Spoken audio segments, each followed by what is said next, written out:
I'm Sue Jennett, I'm celiac, and I eat a strict gluten-free diet, and I love to bake. So much so that I operated a gluten-free bakery for over 10 years. And now I'd like to share my tips, techniques, and recipes with you, so you too can bake gluten-free at home. Today we're joined by Jordan Middlebrook. And Jordan, how would you describe yourself? Well, first of all, thank you for that lovely introduction, because I too have celiac disease, and the best way to describe who I am, also known as King Gluten Free, you can find me at kingglutenfree.com. I'm a gluten-free blogger, and I'm also a celiac advocate. Ooh, we like that.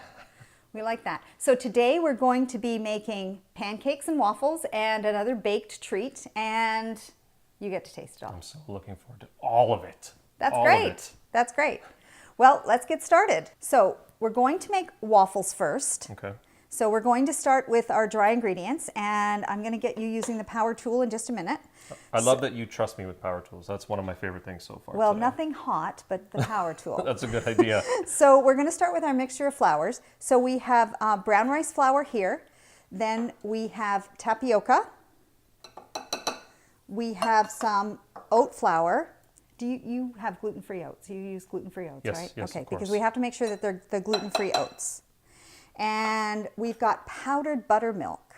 Why is it powdered as opposed to a full container of liquid buttermilk? Okay, so I don't use buttermilk for very many recipes, and I don't really want to have to go and buy a whole pint of buttermilk. I can keep this in my shelf and use it as I need it. Buttermilk is great in recipes because it activates really well with the baking powder and baking soda to make lots of bubbles and fluff. So if you can use buttermilk with your baking powder and baking soda, then they often make things lighter. It does give a bit of a different taste though. So if you can't use buttermilk, then there are other substitutes that you can use, but we can talk about those later. Cool. So the other dry ingredients that we're putting in a bit of sugar. We've got baking powder and baking soda. All the same, you just dump it all in. Just dump it all in. Oh, right on. That's one thing that we do around here in this kitchen. And a little bit of guar gum. I don't know if you use guar gum, but guar gum's really important to get the right texture and consistency. And then we just put in a pinch of salt. Now, how's your? Do you like that's a good pinch? That's a good pinch. Some people pinch, small pinch. Yours is the perfect, I have little perfect fingers. pinch. I have little fingers for the little pinch. So what I'm going to do is mix these around, like that, and that just incorporates all of those. Now, we're going to take 2 eggs, and we're going to separate them. Now, so the yolks are going to go in here, and the whites are going to go in here. And there's a reason for this. Why is that? Because we're going to beat up the whites so that there's lots of air in them. So they're more fluffy. So when you beat it, it's more fluffy. More fluffy. And this works really well for waffles because they go fluffier and they go crispier. Oh, you're Everybody wants crispy waffles. I'm starving. Can we just go get right to the eating part? No, we've got to do this. But the fun is in the baking. Okay. Now, I had heard a rumor that if you drop an eggshell, look at that, that's perfect timing, by the way. If you drop an eggshell into your eggs, that you take another piece of egg and do that, and it's magnetic. It has this sort of magnetic ability. Look, comes right out. Oh, I'm so smart. There we go. Okay, so what I'm going to get you to do is to beat those. And so, just like that, right in. Is this the perfect? Just faster? Put it in slower? and then start going faster. So once you've broken them down so that they're all sort of gelatinous together, now you can speed it up. And speed it up a little bit more. You got lots of air in there. Keep going. Okay, keep going. All right. I can handle that, I think. Yeah. This is when everyone gets covered, right? Hopefully not. So you don't want to start at that speed, but that's the speed you want to work at. So as you can see, they're getting fluffy. They're getting very white. There's a lot of air that you're adding into them. And when you make meringues, this is exactly how you make meringue. But we're not going to quite go to that stage. Okay, now how do I know when it's done? If I was doing this at home, I mean, I'm doing it with a professional. So if I was doing this at home, when do I know to stop? Well, there's sort of no bad place. If we stopped now, it would still be better than just the regular egg whites.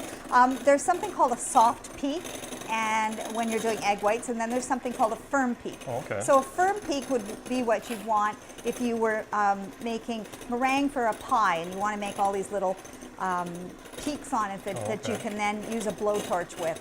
But a soft peak it's a little creamier than that. Okay. But it's the same thing, just keep moving it around and keep it on high, and it's going to get thicker and thicker. So you can see we started with less than half a cup of egg whites, and we're getting them to be about a cup and a half by the time we're finished. So it just takes a couple of minutes to do. This is the easiest part, other than the eating part. I'm glad you chose me for this part. This is one of the easier parts, but this is a power tool thing, so I thought that you might like this part of it. So just a little bit more, and they'll get to a point where if you take the beater out, not quite yet, that you'll be able to see them. They're sort of creamy. Oh, okay. Yeah. All right. Part of the reason that the recipe is different between waffles and pancakes is the treatment of the eggs. Oh, interesting. Okay, so that's actually good enough. Okay, so I'll shut That's that off. considered a soft peak. So as you can see, when you lift this up, there is some strength there. So we're just going to put that aside for just a moment. Okay. So we've got the egg yolks in here, and we're going to add water to this. Now you beat that or whisk that just by hand. We can whisk it by hand. We can also use the mixer. Okay. I didn't know if there was a reason why you would do one or the other. Pancakes and waffles are one of those things that it's okay if they're a little bit lumpy because of the way you cook them. So muffins are allowed to be a little lumpy, and so are pancakes, and waffles allowed to be a little bit lumpy. Wow, so, as you mix that up, the smelled so good. You get just anticipating what it's going to taste like at the end. It's going to be pretty good. Oh, man. Okay, so now these are the eggs. Okay. So what we're going to do is we're going to add the egg whites to this. All right. And then we're going to fold them in so as not to lose all that air. Oh, so as folding, there's a difference between folding and beating. If I was just to mix these in or to use the mixer, then we'd lose all that air. Oh, okay. Now, do you add anything like oil or anything to it? We add the oil at the end. Oh, I see. Okay. And I often add the oil at the end of things. It just encapsulates some of the flour, and it makes it so that it doesn't stick. Oh, right The oil in this is a little bit for moisture, but it's also so that it doesn't stick. Oh, okay. So let's add the oil. Now, what kind of oil is Whoops. that? Can we eat that? No. You had to trick people with it? But what kind of oil is that? It's canola oil. Oh, okay. So you can add canola oil, vegetable oil. I wouldn't add olive oil because there's a strong flavor to it. So you're just looking for an inert oil that's not going to add any flavor. So now it's ready to go, and let's get our waffle maker ready. Awesome. So we've now heated up our waffle iron, and obviously you have to follow the manufacturer's instructions for this. Oh, of course. I know my waffle iron pretty good, and I know that it likes a quick spray. All right. You want to make sure that it's gluten-free. Yes, of course. And I know that my waffle iron takes about a third of a cup. And that's why you're using the scoop, because it is Right. a third of a cup. And Oh, man. I'm so glad I came tonight. you haven't even tried them yet. If it smells like it tastes, then we are all in. You mean if it tastes like it smells? Wait, what did I say? Yeah. Okay, you scratch said it that. Reverse backwards. it. It's going to taste delicious. That's all I know. So this one, So- because it has the ready light and the power light. Right. Okay. And so now I know that this takes 3 minutes. So of course, we need it's to wait your waffle iron. 3 minutes. I'm So just how- going to set a timer. So then, is the best thing to do is to set a timer, or when can you open it and look at it? Well, there's a couple of things that you want to remember. If you're going to keep them and heat them in a toaster after, you don't want them as done Okay. as if you're going to sit and eat them now. Okay. I know that my waffle iron takes about 3 minutes. But Okay. the first time I used it, I had to play with it a little bit. The instructions say 3 to 5 minutes. I like them at 3 minutes. Gluten-free stuff can be a little bit different. The instructions for this said when it stops steaming, they're ready. That's not necessarily the case with gluten-free. So you have to play with it a little bit. And it also depends how much air is in all of the the batter and that sort of thing. Baking is a lot like chemistry. And so you're absolutely. doing, we're making the waffles and now we're talking about air bubbles and consistency, and that all creates a different cook time. And a different texture. Oh, it smells so good. I don't. Yep. I can't concentrate on anything else but the smell. I can see the steam If is smell just had a coming look, up. this is what smell looks like, and it smells delicious. You can take these and put them in the freezer. I usually put them in Ziploc bags and put them in the freezer. To heat these, I usually put them in the microwave to warm them through, and then put them in the toaster so that they're crispy. Oh, that's really smart. And they work really good every time. And the whole idea is just to make sure that they're cooked through. So there's no chance, hopefully no chance that they're going to be sticking. But you know your waffle iron. Oh, I'm telling you, if there is a vision of perfection and I am standing in front of it right now. Can you hand me a plate? Oh, yeah, sorry. I'm lost in my own little world right now. There we are. All right. And another plate. Yeah, I got another one here. Make all the noise I possibly now, can. I'm going to bake off the rest of the waffles later, but right now, you and I are going to taste these. Oh, okay.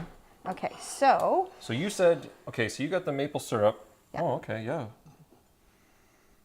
Oh, look at them little pockets of deliciousness. That's what we're going to call them now. And I think you got more maple syrup.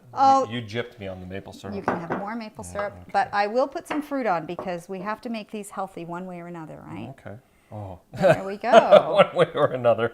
Okay, I like that. so you've got a knife and fork there. Yeah, of course. And I have mine.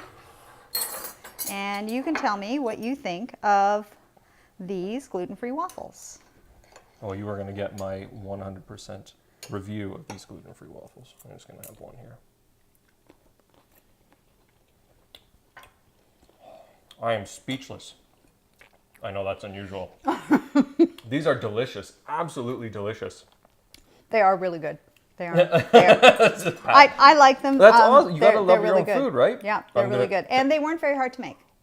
Not at all. I'm just going to do this rest of the show, though, okay? Oh, okay. You can just keep eating. Or my waffles. Okay. So now so good. that I've shown you how to make gluten-free waffles at home, you can now do it in your kitchen. Yes, of course I can. 100% I can. That was so easy to do. I can't wait to try it. Great.